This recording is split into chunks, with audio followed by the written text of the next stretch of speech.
nous sommes de retour sur Direct Investisseur. Nous allons retrouver Laurent Albi, responsable d'être dans live. Installez-vous Laurent. Bonjour. Bonjour Lucie, bonjour Antoine. Bonjour Laurent. Alors lundi dernier, vous étiez en plateau avec nous et vous nous aviez parlé de deux paires que sont l'Euronoc et l'USD CAD. Alors Antoine, vous allez nous dire un petit peu ce qui s'est passé et quel a été votre... Oui, alors effectivement, Laurent était placé à l'achat sur cette paire USD CAD, c'est-à-dire le dollar américain face au dollar canadien. On était sur à peu près les niveaux de 1,1730, 1,1750 et vous aviez un objectif à 1,1910, c'était votre objectif. Donc qu'en est-il aujourd'hui Laurent de votre position? Alors, en préambule, pourquoi l'USD CAD? On est sur des marchés qui sont difficiles à traiter. Globalement, on a un dollar américain qui est extrêmement fort et qui écrase toutes les autres devises. On a des indices qui consolident et qui peuvent rebondir, mais avec une lecture assez difficile. Donc, sur des traders live, ce que nous essayons de faire, c'est de proposer à nos clients des trades qui sont faciles. Alors, pour aller chercher cette facilité, on a parfois la démarche d'aller sur des marchés un petit peu périphériques. C'est pour ça que je vous avais parlé de l'USD CAD, qui est une paire qui est très liquide, qui est très traitée, mais qui reste néanmoins beaucoup moins sous les feux de la rampe que l'euro-dollar ou le GBP USD. Et de la même manière, je vous avais parlé de l'Euronoc, qui est aussi une paire qui est un petit peu moins traitée. Donc là, vos objectifs ont été réalisés? Alors, ils ont été réalisés, on les a remontés, on vise maintenant 1,1930.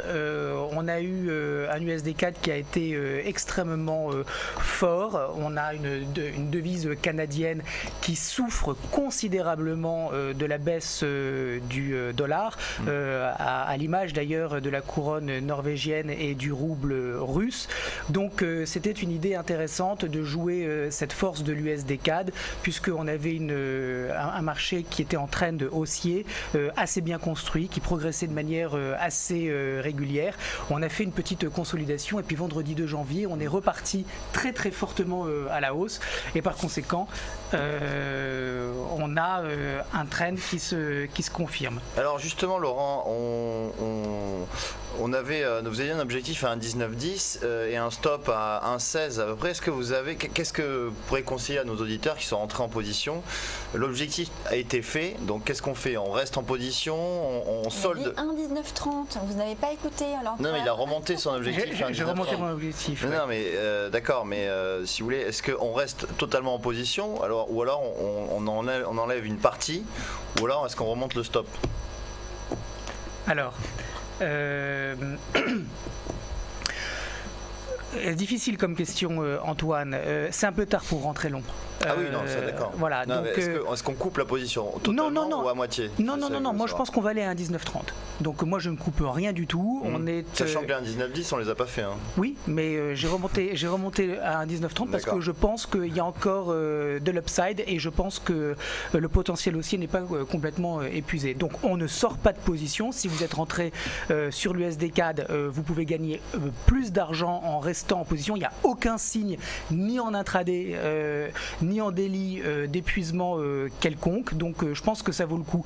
Si vous voulez sortir à 1,1910, c'est vrai qu'on n'y est pas encore, vous pouvez le faire. Mais même à 1,1910, moi je pense qu'il faut conserver sa position, qu'on a aucun signe pour le moment de retournement sur le WTI aux États-Unis. Alors c'est vrai que le trend baissier sur le pétrole va forcément finir un jour et que je pense que ce trend baissier est en train de vivre sa dernière séquence. Donc je pense qu'on va aller bientôt sur une consolidation sur le pétrole parce qu'on a quand même perdu 50% sur une matière première aussi cruciale pour l'économie mondiale, c'est du jamais vu en si peu de temps. Donc je pense qu'il va y avoir maintenant une temporisation et ça pourrait jouer donc en défaveur du dollar face au CAD. Mais on n'y est pas encore, donc je pense qu'on peut tenir sa position et conserver jusqu'à 1,1910 et viser 1,1930. Je n'ai pas changé mon fusil d'épaule, Antoine. Je garde ma position et je ne déboucle rien. Et sur l'Euronoc, alors justement, est-ce que vous aviez un objectif à 9,47, on en est où aujourd'hui et quelle est votre perspective? Alors regardez l'Euronoc, eh bien l'Euronoc monte. Alors l'Euronoc c'est un petit peu le cross européen équivalent à l'USD CAD, puisque c'est l'euro face à la couronne norvégienne. On a eu une consolidation dont je vous avais parlé lundi. On en est sorti à 9,20 sur des traders live. On a conseillé à nos clients de rentrer sur ce niveau de 9,20. On a mis un stop à 9,13 et on vise 9,44 parce que c'était 9,47 vous aviez conseillé. Bon, c'est pas oui, très bon, différent. Mais vous maintenez donc cet objectif à ce niveau-là. Oui, alors regardez 9,44, 9,47. De toutes les façons, c'est très difficile d'avoir un objectif parce que regardez ces mèches, on ne sait pas très bien où est-ce que ça va s'arrêter finalement. Donc j'ai plutôt dans ce genre de situation la tendance à gérer la position ouverte par le stop. Ça veut dire quoi?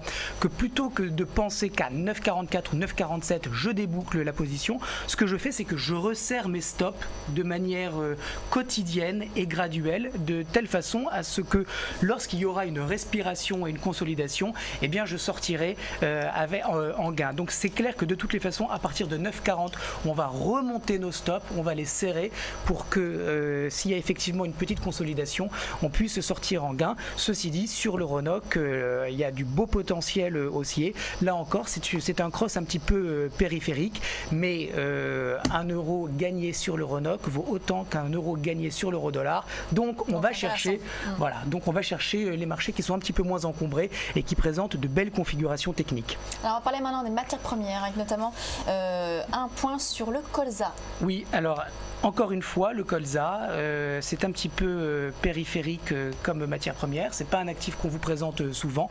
Ceci dit, vous devez savoir deux choses. Premièrement, c'est un actif qui est très liquide, donc qui se traite facilement. Deuxièmement, c'est un actif qui maintenant est proposé par les principaux brokers en CFD, donc c'est tout à fait accessible pour le commun des mortels. Alors, pourquoi je vous ai parlé du colza? Eh bien, parce que regardez comme c'est joli, c'est simple, c'est beau, c'est bien construit. C'est facile et un trader c'est comme un prédateur, il cherche les proies faciles. Donc le Rapeseed, livraison mai 2015, on a eu une consolidation avec ce niveau de résistance à 352 qui avait fait obstacle, barrage à la progression, et puis on en est sorti de fort belle manière au demeurant, et par conséquent sur le Rapeseed on est rentré sur des traders live avec comme prix d'intervention 352, donc on n'est pas très loin, on n'est qu'à 355, donc c'est pas trop tard. Ce qui est surtout important, c'est le stop qui est à 344. On vise 364 et je pense qu'on peut même aller à 370. Donc un très beau trade potentiel sur le Rapeseed. Je conseille à tous nos auditeurs de retourner sur leur plateforme, de regarder leur colza mai 2015 et de comprendre comment ils pourraient éventuellement profiter de cette hausse. Je répète les niveaux parce que ça vaut vraiment le coup. 344,50 c'est le stop, 364 c'est l'objectif et 370 c'est le deuxième objectif de prix. D'accord. Il y a notre matière première qui vous intéresse, non, ce matin? Le cacao. Le cacao de Londres, là aussi regardez, c'est assez joli. On avait cette résistance à 2000 points, on en est sorti de manière assez significative. Ce matin on fait un petit pullback, mais pour moi ça ne remet rien en cause. Regardez, on a un premier mât haussier, une consolidation qui pourrait s'apparenter à un flag. C'est pas un très joli drapeau, il est pas très bien construit, mais dans l'esprit on a cette petite consolidation resserrée, et puis on en est sorti de manière assez vigoureuse. C'est la raison pour laquelle on est rentré sur des traders live à l'achat. Je vise sur le cacao les 2124 parce que je pense que là aussi c'est un très beau trade potentiel avec de l'upside et de l'argent à gagner. Alors on a encore un petit peu de temps pour faire un dernier point sur un autre actif, c'est l'or. Oui, alors là j'ai moins de conviction, c'est moins joli, et d'ailleurs ça se retrouve toujours un petit peu de la même manière.